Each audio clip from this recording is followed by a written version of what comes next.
இந்த மாதிரி கொரட்டை விடுறவங்கள பார்த்தா இரிட்டேட் ஆகிறீங்களா? முதல்ல கொரட்டை எதனால் வருதுன்னு தெரிஞ்சுக்குங்க.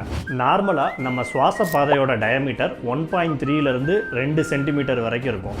இந்த டயாமீட்டர் நார்மலாக இருக்கும்போது காற்று உள்ளே வந்துட்டு வெளியே ஈஸியாக போயிடும். எப்போ எல்லாம் இந்த சுவாச பாதையோட அகலம் குறையுதோ அந்த காற்று போகிறதுக்கு சிரமப்படும். அதுதான் நம்ம சுவாச பாதையில் சில வைப்ரேஷன்ஸை ஏற்படுத்தும். அந்த வைப்ரேஷன்ஸ் தான் நமக்கு வெளியே கொரட்டை சத்தமாக கேட்குது. இந்த கொரட்டைக்கான முக்கியமான காரணம் என்னென்னா ஒபிசிட்டி, தைராய்டு, ரெகுலராக ஆல்கஹால் யூஸ் பண்ணுறது, இந்த மாதிரி விஷயங்கள்.